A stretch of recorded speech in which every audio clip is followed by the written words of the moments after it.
Welcome to Selfish Contributors Podcast. I'm your host, Taja, happiness coach and spiritual teacher that is here to challenge your perception of life. I believe divine selfishness is what is needed to live with happiness and peace while contributing to the world in your highest potential. So let's dive in and join me and my guests in the episodes full of inspirational stories, deep spirituality, and unique perspectives of life. Hello and welcome to the new episode of the Selfish Contributors Podcast. I'm your host, Taja, and in this episode, you will hear everything about my journey from going through this energy of the self-obsession to actually coming to realization what this pure selfishness that is actually beneficial looks like. I think it's going to help you create a different perspective in your mind regarding those topics, and it will definitely help you to know what you can do to get closer to your happiness. So I hope you're going to enjoy it. Make sure you subscribe and have fun. So today I want to share with you a little bit about my journey specifically, which I think it will resonate with a lot of you. And I just want to inspire you or tell you the background, because I think it will be crucial, and I know that in the future I will kind of, come back to some points in my life. So if you know a little bit, you can, you'll be able to understand way more. And I would say that I can call this journey a journey from self-obsession to this divine selfishness that I called, or I could say a journey from self-obsession to inner happiness and inner peace. And I think this story will also help you understand why do I promote selfishness and why do I feel like that's the key that's gonna really help us all. And what is the difference? Because this is the question that I get all the time. What is the difference between selfishness and narcissism? Or I would call it selfishness and self-obsession. If we start in the beginning, I would actually say that selfishness is a very misused word. If we look at the dictionary, the definition of selfishness is that there is a lack of consideration for others, which means that we are not thinking about others when we do a certain act. And that's considered a very, very bad thing. But before we really label it as a good or bad, let me ask you something. Would you say that you know how your best friend or your partner or your child or anyone that you know, would you say for yourself that you know what they have to do in order to maintain or in order to gain more happiness? What would you say? No matter what you said, in reality, it's like when most of the people would actually say, yes, I know what my partner has to do. They just have to,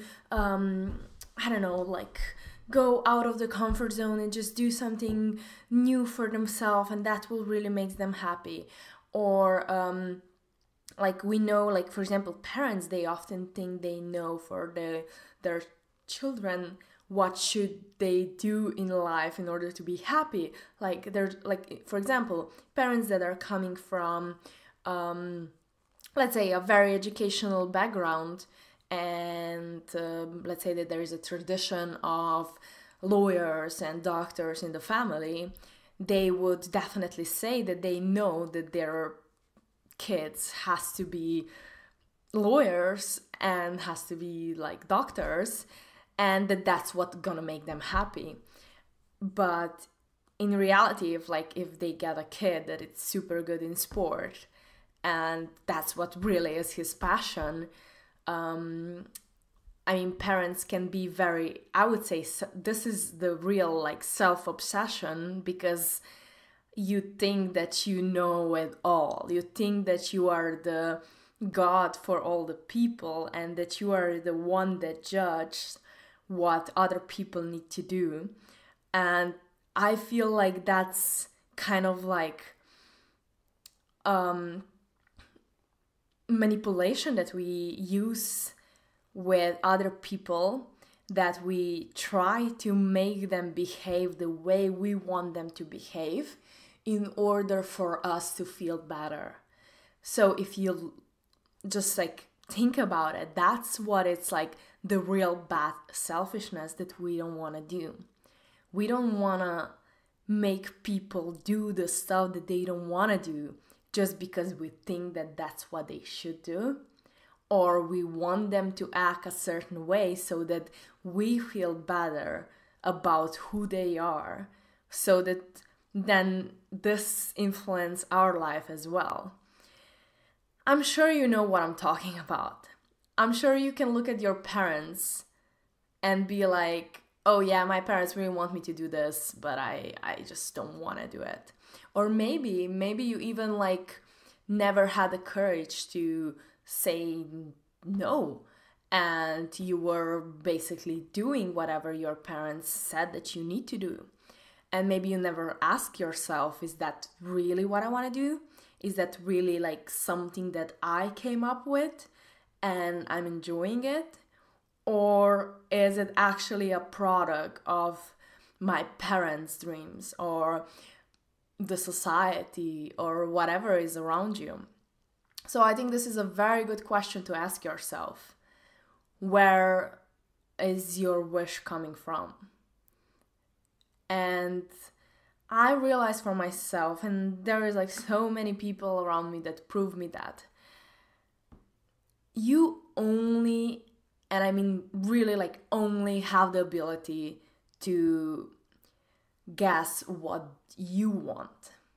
You have no ability to guess. You just like, there's no way you can guess for another human being what do they need to really do in order to be happy. It's like, it's a no-go. And the funny thing is that we all pretend that we do.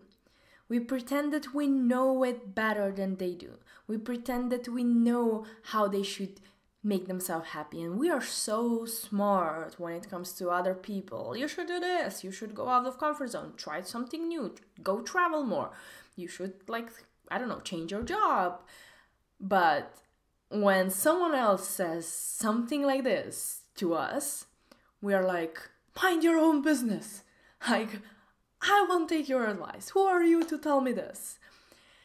And I certainly believe that this is a self-obsession where we think we know it all, and we think that the whole world is just spinning around us and no one can tell us what we should do, but we can tell everyone what they need to do.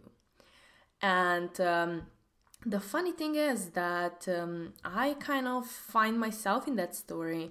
I was very like judgmental. I really thought I knew what other people need or what other people have to do and how they have to behave. And usually the main the main characteristics of people that are very self-centered are that they will try to gain your attention by playing a certain role.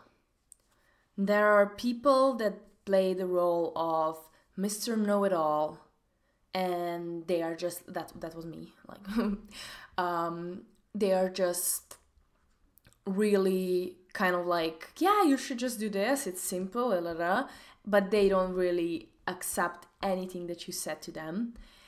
Or you have people that are playing a victim. So whatever happens, no matter what it is, they would always say, oh, poor me, it was, have you seen this, what happened on the traffic? I was so late, or like, yeah, nothing really works out for me, never, because these people are super, I don't know, like selfish or whatever. And they didn't do what they have to do or whatever. Like, there's tons of stories of being a victim. And when you are playing a victim, it's usually, we don't realize it. We don't realize it, we don't want to admit it. And when someone says to us, like, you know, you're just, it's nothing really wrong. Like, I'm always saying to my parents that, like, when they are angry about one thing that I feel like, oh, it's a small thing, don't be angry about it, they're hurting themselves, and they make themselves like a victim because of this thing happened. I didn't do that and I hurt them. But in reality is, if I think that the thing was insignificant, they're hurting themselves. I'm not hurt by their projection of frustration on me if I feel like I'm not here to judge, or there's nothing significant that they're really nagging about. So it's very interesting. It's very interesting because I do believe that this is kind of a concept that we all have within. It's not something that I would say, oh, if you're that I would judge anyone and be like, oh, you're so self-obsessed, like you just think that you are the best in this world and everything should be around you, and you think that no matter where you come, everyone just thinks like, oh, what is she wearing? How is she behaving? No one really thinks about you. It's like, you know, it's not, everyone is just self-obsessed. Everyone is just like, oh, what are people thinking about me? Oh, how does this show up? What image they have about me. The best thing are social media. If you just look in your Instagram profile, it's usually, I mean, we spend way more time thinking about our picture that we present out there and thinking about what would this profile make people think about me versus really thinking about other people. I mean, at least for me, I know that there must be people out there that are always also obsessed with what other people are doing or whatever.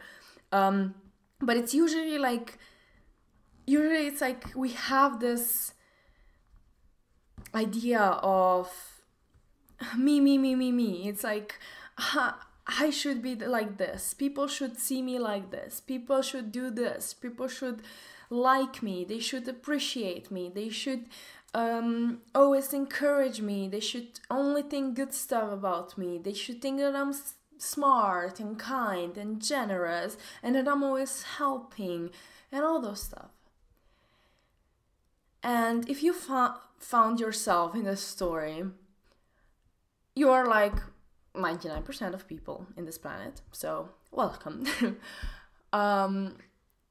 And this is the main source of sadness, of not even sadness, of stress, of frustration, of anxiety. Why do you think we have anxiety? Not because the job is not done, but because this needs to be done, because this will make people think that now I'm good, now I'm successful, now I'm good enough. Not because the general, like, I'm often asking myself, if I don't do something, or if I would wake up in the morning and be like, oh, I need to post this thing on social media, and then like when I forget, or let's say if I'm very busy and I don't manage to post it, then my thoughts are always going like, oh, like I can get like a severe anxiety from that if I'm not controlling it. And as soon as I spot it, I'm like, oh, wait a second. Like, why do I feel anxiety right now? Is it that bad because you didn't post it? Is it like dangerous for your safety or for your life? No, it's not. So why is it bad? Oh, just because people want to see it and they want to think that about me. And I'm like, okay, just let it go. And this is the process, the mental process that is happening in every single one of us. And I'm not saying that if you are working on yourself and if you are conscious about your mind, I'm not saying that this will disappear. You have to be aware that we have our brain, our subconscious mind is a 2 million years mind, that the first priority of this mind, or like the main thing that this mind is for survival. We want to survive.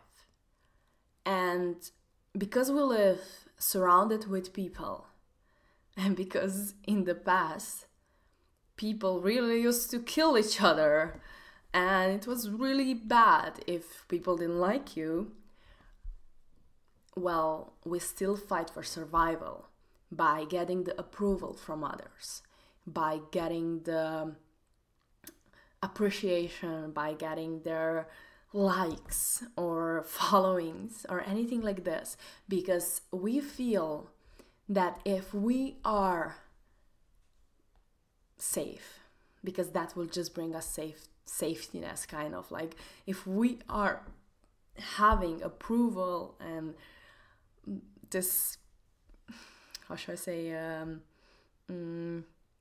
like external validation from them, that will mean that we are okay, we are good enough, or we even projected that will mean that we are happy, that will mean that we will finally be able to live our life happily ever after. But in reality, let me just ask you this: how many times have you accomplished something that you were hoping that it will bring you a certain kind of relief? If you are approximately my age, or even if you're a bit younger or a bit older, I think you have to say that happened a lot of times. I mean, it even happens like in a primary school. It's like you are chasing those grades and you really want to have those grades, and then you have them and it's like, okay, oh, here is another like year of school and I have to repeat the story. Okay, now I'm gonna get there. And then you come to the high school, and then you go to the college, and then you think like you're gonna finish the college and you will find a job, and then you get a job and it's like, when I'm gonna have like a raise, or I'm gonna have a new car or a house, or I'm gonna have a family, or I'm gonna have this. We are always projecting what else do we need in order to feel the way we want to feel. The reality is that if we want if we want to feel that inner joy or inner happiness, peace, whatever you want to call it,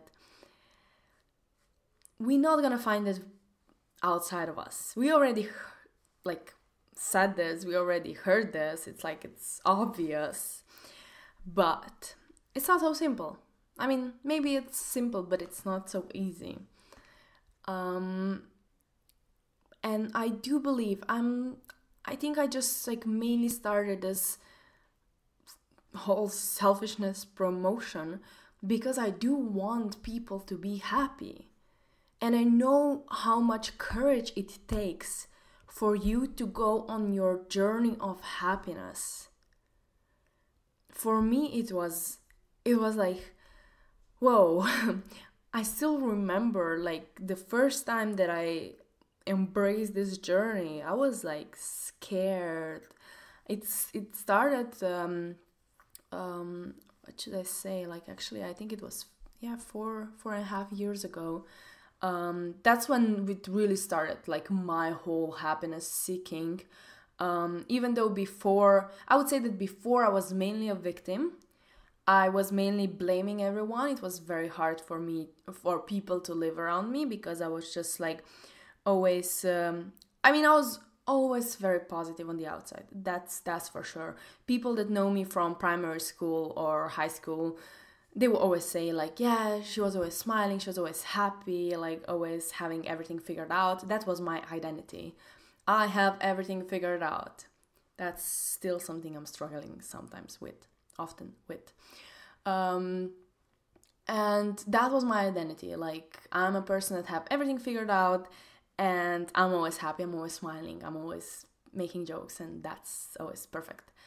But in reality, like, people that's been around me for longer time, so let's say my family, or like my closest friends, they can definitely say that I was a very, very, very, very tough person, or a very hard person to deal with when I wasn't in a good mood. I still feel like I am hard to deal with when I'm not in a good mood, but I would say that those days I try to isolate myself more than I did before. And before, it wasn't like I wasn't really doing the work to make myself happier. I was just nagging about everything and complaining and playing a victim and just like being judgmental and terrible person. No, I shouldn't say that about myself, but I do feel that I was definitely not what I was representing. I was representing a happy girl that have a beautiful life, but as soon as I could, I was judging and blaming everyone else for how miserable I feel. And of course, it's like, if you talk with people around you, everyone has something that they deal with. So it's kind of like that, being miserable or being frustrated or being not feeling okay with yourself, it's kind of accepted. It's kind of like normal. And because it was so normal, I never really questioned it. I was still searching for something that will save me. And for me, that was moving away. For me, it was, I convinced myself that I need to go and study on my master in abroad. So I did my bachelor in biochemistry here in Ljubljana in Slovenia. And then I moved to Denmark to study molecular nutrition. And I felt like that's it. Like, Denmark's gonna save me. That's gonna be my place. Like, I'm gonna find myself there. And the reality was a little bit different. First of all, I went there for, I would say, to heal myself. Like, basically, not just like, I'm not talking spiritually here, but literally heal my body. Because I was really eating junk food when I was on college. And I was having so many health issues, and I was just going to doctors and they just give me an extra pill and an extra pill, and nothing was really working in my body. And I was studying biochemistry, so I was like, I don't want to eat all those pills. It's like, this is not how it goes. Like, I was 20 years old and I just don't want to deal with that. And I really wanted to heal myself, and that's why I also went to study nutrition, because I do believe that food can help me. So when I moved to Denmark, like, in my head, that was it. Like, that's gonna change me forever. And I started with a very strict regime of what I was eating, and I was very conscious of everything I put in my body, how it would make me feel, and I was really, really all in. The book that I remember I was reading for the second or third time when I was flying to Denmark, and I kind of knew that book like by heart. Was from Robin Sharma, the leader that has no title, or something like this. Yeah, I'm just confused right now because I just translated the Slovenian title to English, but I think it's like that. Or no, or maybe it's leader without a title. Anyway, so then I was like really into this book, and this book is all about responsibility. It's all about like, no matter what you do in life, no matter if you are a cleaner or if you are a CEO, you have a certain job to do, and you can do it with a certain attitude. You can do it with taking full responsibility for everything that's happening, and just be a leader in any kind of position that you are at. So that really inspired me to try to lead my life. And I was really strict. I was like in that Robin Sharma 5 a.m. club, so I was waking up at 5 a.m. every day and working out and like eating just like strictly food that I wanted. But then what happened was that I wasn't taking care of my emotional state. It's funny because no matter how much I change my diet and everything, of course the process of healing takes time, but also like I didn't have any like significant results, or I would have a result and I would feel so much better for 2 weeks, and then I would just drop straight back into my problems. So I really didn't know how to actually how to make how to be satisfied, because I always thought like, oh, it's just gonna be Denmark, and then I came there and I said, okay, it's just gonna be when I start feeling better in my body, and it wasn't happening, and I like my happiness or whatever I wanted to achieve was just slowly escaping more and more and more from my life. And then it came to that point that I was still really bad with my health. I was still in significant pain in my body, and I started rejecting going out and meeting with friends or just doing anything with anyone. So I kind of fell in depression, because it was too much. I was too strict with myself. I was too obsessed with healthy eating. I didn't want to explain it to everyone because I just felt like no one will really understand me, or everyone would just say like, why are you doing this? And it's funny because I think this was my first, even just moving to Denmark was my first real selfish thing that I did for myself only, because there's been so many people around me just saying like, oh, we're gonna miss you, like, why are you going? You should just stay here. And especially grandparents, and and also, parents never said that I should stay, but there was always this feeling like, oh my god, I'm leaving them behind. And I felt like so guilty for doing something for myself for the first time in my life. But like, I still did it. And when I was in Denmark, it was again like I just felt like I was just avoiding people. I was like really avoiding people.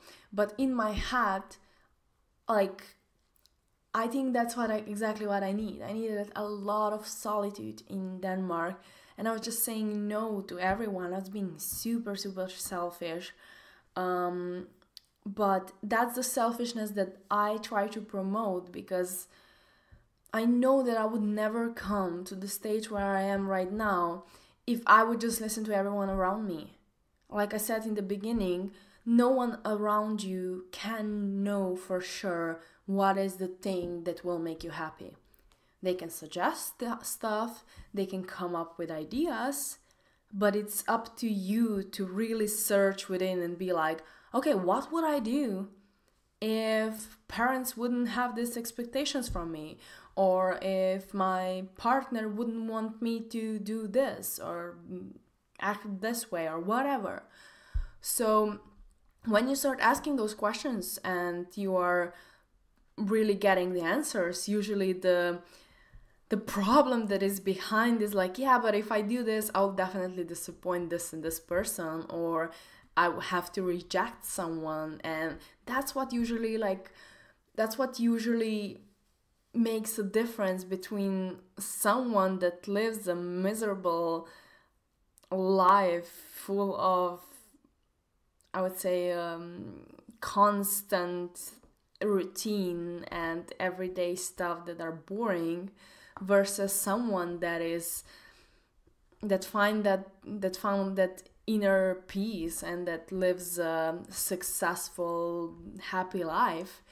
Is that if you don't really follow yourself, so if you don't have the courage to really say, I'm going to do this, even though I might disappoint someone, well, then it's not gonna come anywhere.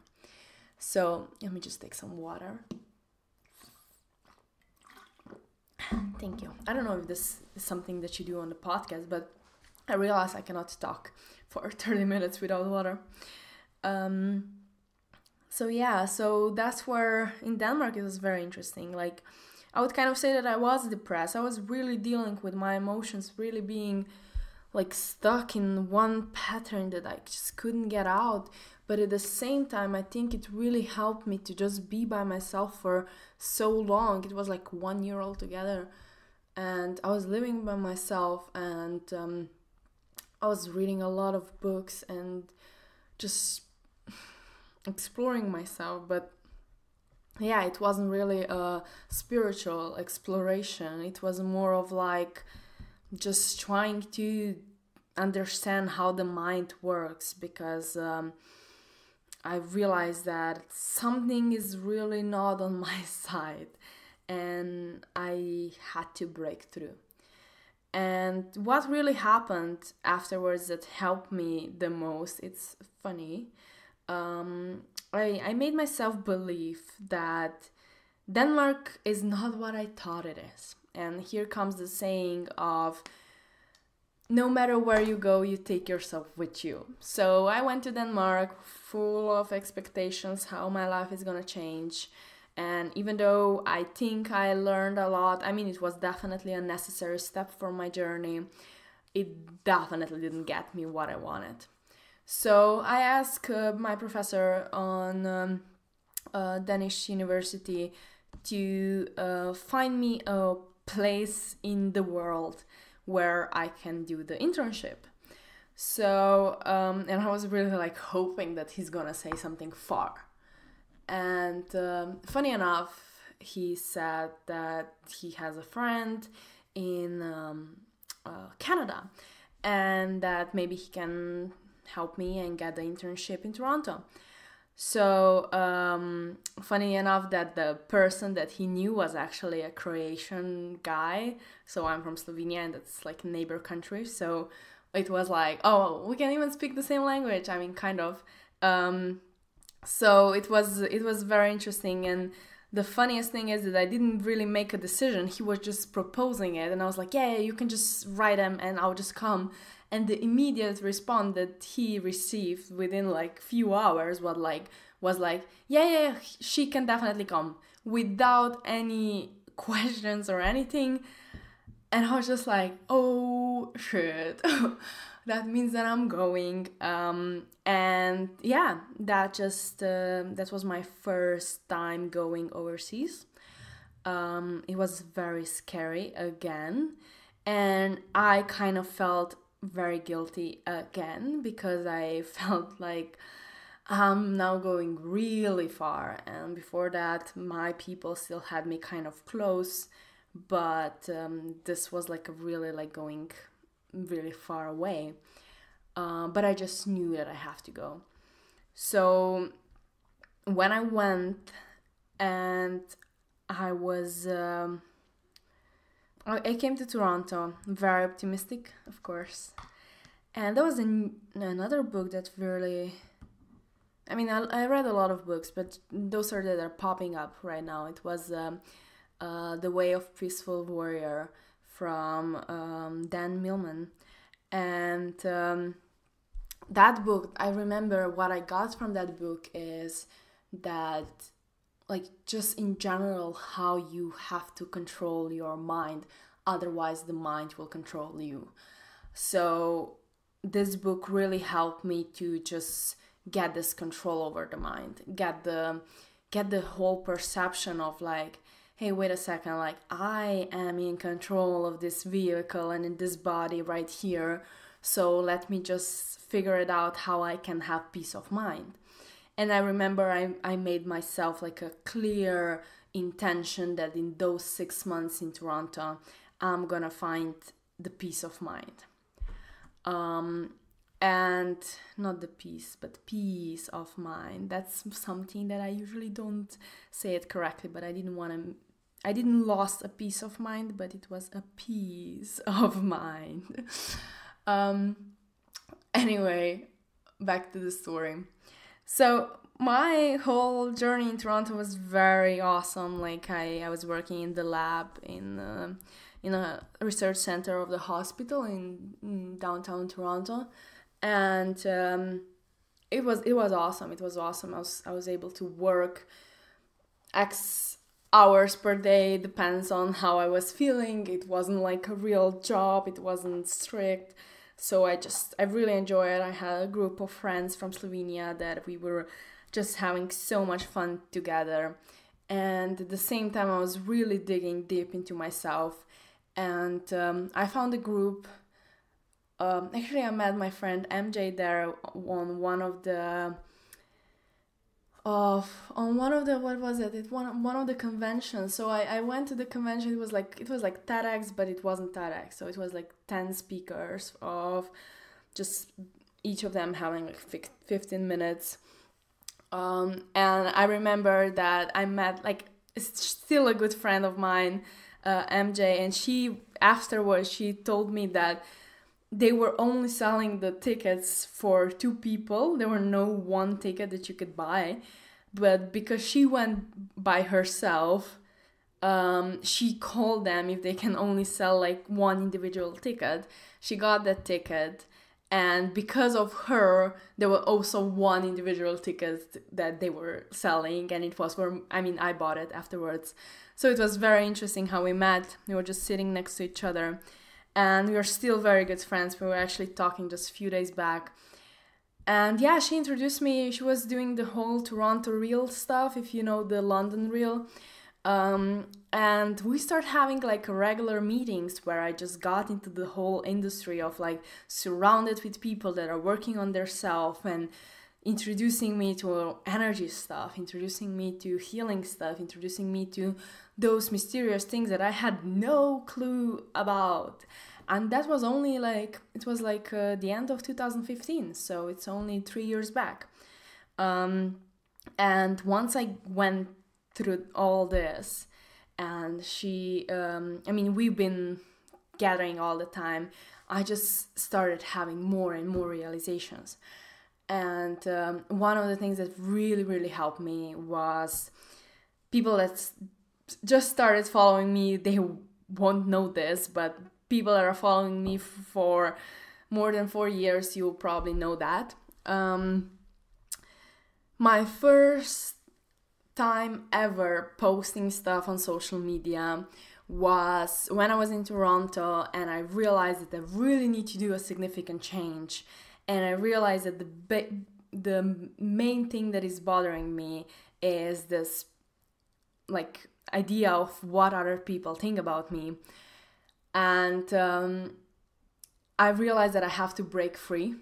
So in general, the way I break through was that I set an intention for myself to record a video for 30 days, every single day.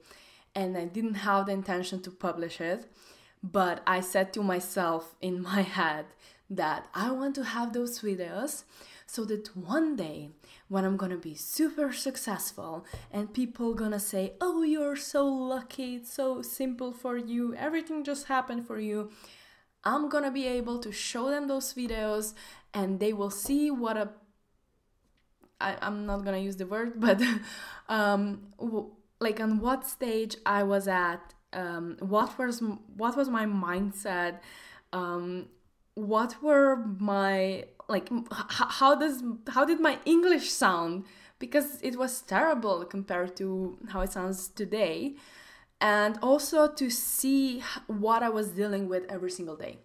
Because in those 30 days, every single day I was explaining what is the lesson of the day, what did I learn, and what did I do, much did I journal, what did I read. And so I was really getting into, and once I realized that my biggest fear was what will other people think, well, that's where I knew that I have to publish this. So I start publishing one episode per day on YouTube. And if anyone is curious, they're still on YouTube. They're called Ordinary Cookie. And yeah, that was the biggest transformation for me, because it was so therapeutic. There is a click in my head that happened. If people have seen it, or if I posted this online, that means that now everyone knows who I really am. So now I don't need to hide anymore. That was kind of the change of mindset that happened to me at that time.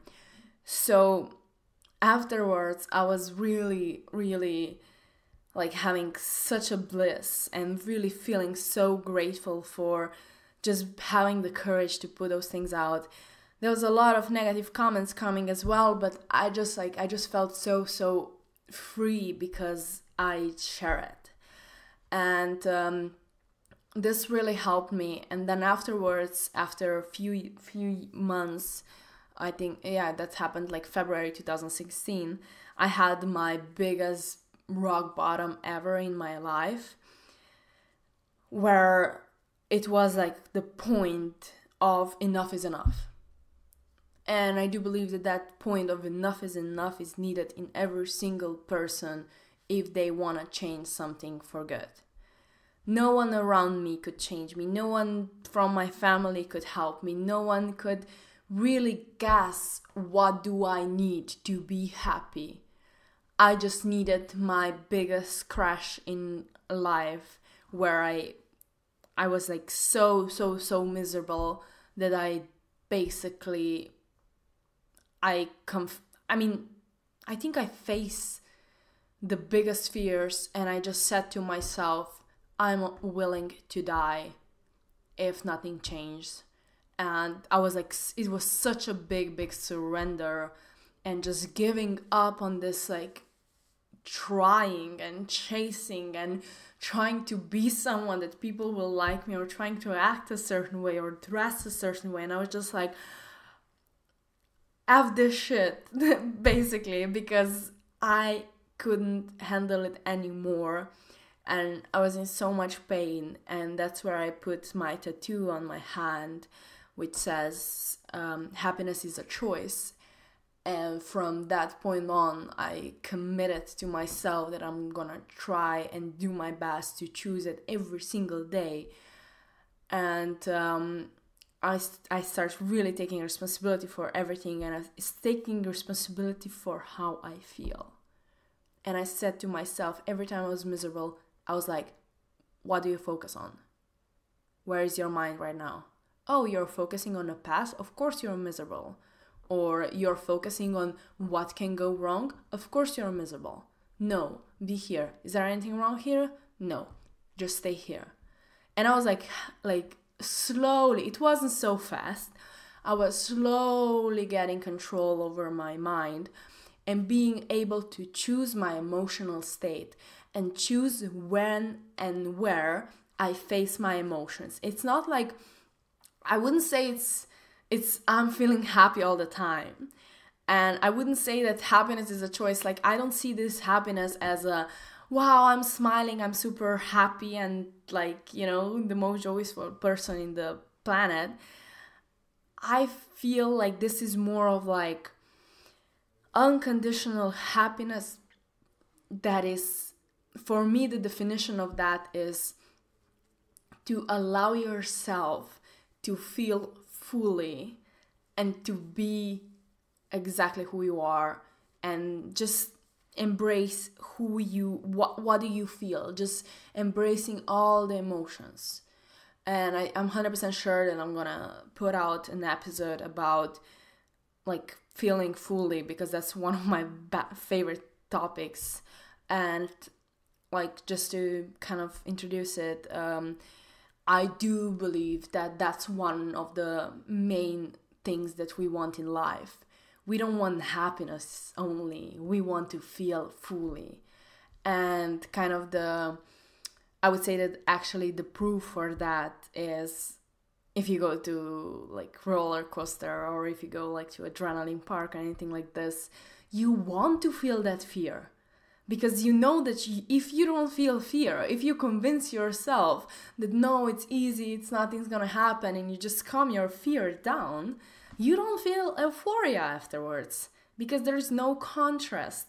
And we do live in a place in the earth where there is a lot of contrast, and the only way for you to know what is good is to also know what is bad.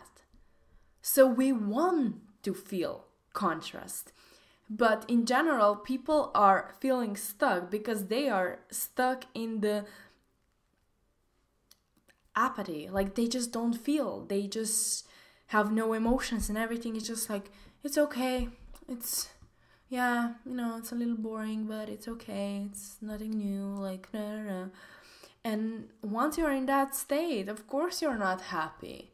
And I totally believe that happiness is a choice, but I know that it's hard to choose it.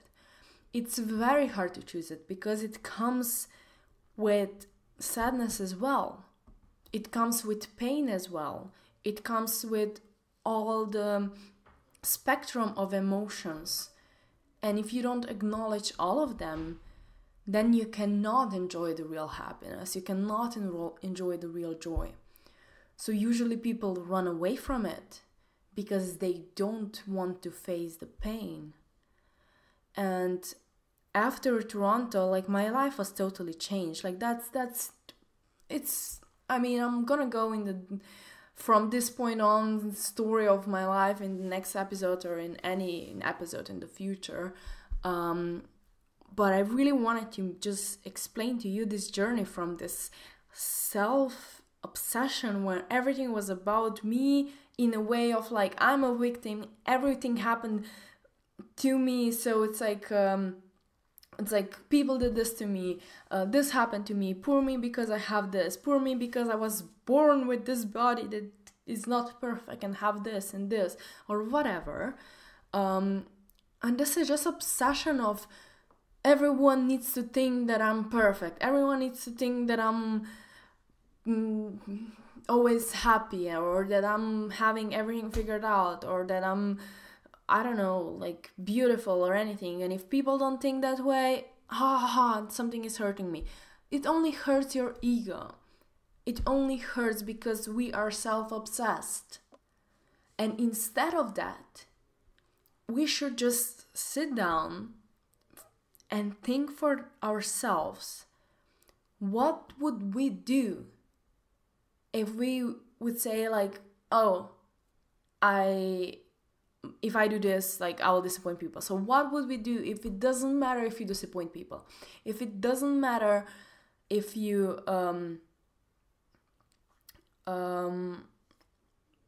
like, say, do something bad for others, or if you reject someone, what would you do if those things just don't matter? And once you ask yourself this, you will realize that you have to be selfish.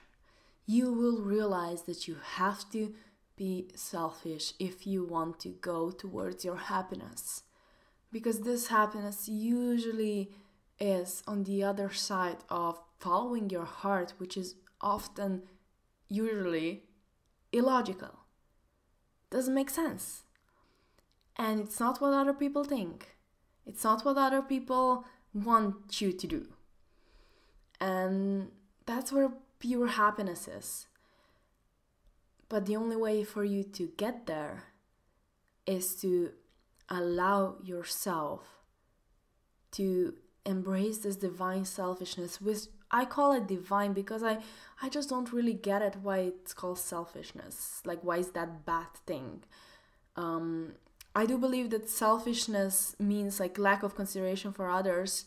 I think this is only there. This is the word that is there because if you have a society of people, let's say if there is a tribe and this tribe is going through a tradition, and then there is one person that wants to go against this tribe to follow their path and to start something new, this new thing can bring revolution for a tribe, but the tribe will point on this person and say this person is selfish, it's a bad person, so you should not follow them or you should hate them.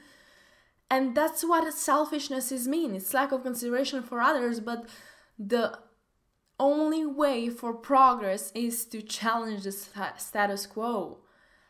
And that's why I'm promoting it, because selfishness, I think that the name is generated only for this society to not change, or for people to just not, for the government, whatever they say, okay, I'm gonna do this, whatever parents say, okay, I'm gonna do this, and everyone just following the same old routine. But the same old routine is boring. We wouldn't have the innovators, we wouldn't have the new stuff, we wouldn't have the computer if Steve Jobs wouldn't be selfish, we wouldn't have the Facebook, we wouldn't have we wouldn't have Queen, like Freddie Mercury, if he wouldn't be selfish and go away from his family and just follow his dreams. There's just so many things that wouldn't happen in this life if we wouldn't be selfish, or if people that were following themselves wouldn't be selfish. And I can say the same thing for myself. There's so many things that I wouldn't be able to teach you if I wouldn't go on this journey not thinking about other people, not thinking about who I'm gonna reject. Because before you have anything to give to people, you have to first give it to yourself. And the proof for this is someone that haven't done it cannot teach you anything.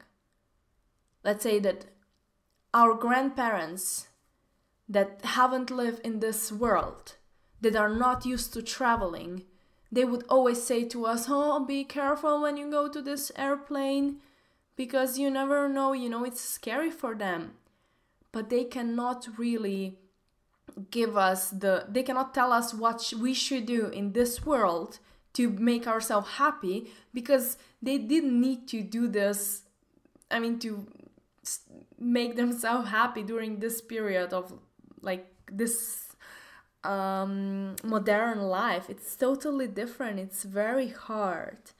And I'm doing a lot of how should I say, just projections here, because I may use my examples of my grandparents, but I don't want to say that that's how it is. I'm not saying that everyone, that it's older generations, that they cannot teach you anything. They can teach you so many things about life. They know so many things, and we should consider their advice.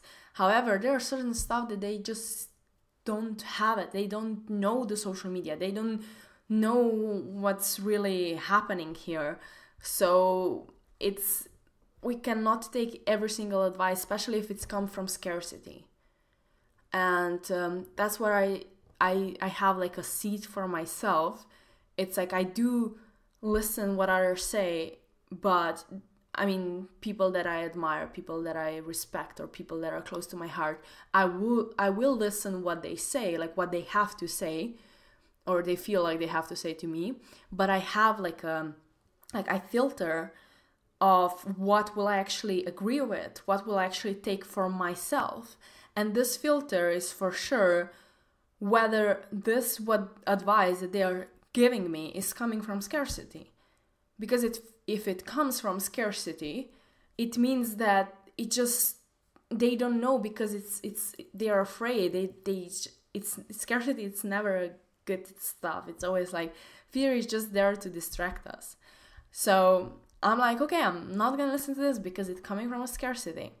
if it's coming from someone that has a lot of advice, like a lot of, let's say, a lot of experience in this thing, and it's coming from like a well-meant advice, that it's like, then of course I will consider that. And sometimes I don't listen to advice, and afterwards I realize, oh, I wasn't listening, I should actually listen to that.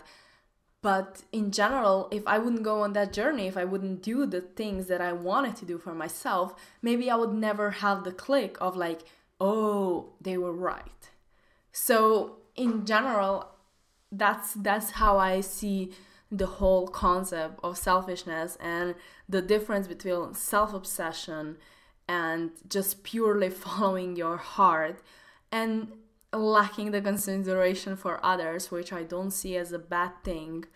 Of course, to like yeah, you know what I mean. I'm not gonna explain too much anymore, because I already managed to come to 1 hour, and I knew that this is gonna happen so fast, because for me the minutes while I'm talking they're just going super fast, and I could just talk for hours if necessary. But let's just call it the finished episode number 2. And I hope you gained anything new, like a different perspective today. I hope it resonated with you. I would really appreciate if you leave a comment, a review, or especially if you subscribe to my podcast, share it with your friends. Yeah, I'm just excited to go on with the journey with you, because there is a lot of cool stuff happening and coming. One of the things that are very excited that are coming is that I'm also opening, I have a online platform called selfishcontributors.com, where I am actually opening a course, which is gonna be like an open course available for everyone to enroll for free, where I'm gonna post new stuff all the time. So it's not like a course where you go from A to Z and that's when it's finished, but it's basically an open course where I want to have like a platform where I have all the teachings regarding happiness, selfishness, just taking care of yourself or following your heart or whatever you want to call it at one end. So I'll let you know if there is a link anywhere from it, then it's already finished. Otherwise, it will be finished in the next episode. I'm working on it, and I'm excited to, talk to you again very soon. Thank you very much for listening, and enjoy the holidays. Have fun and spend your time with family. See you or talk to you soon. Ciao, ciao.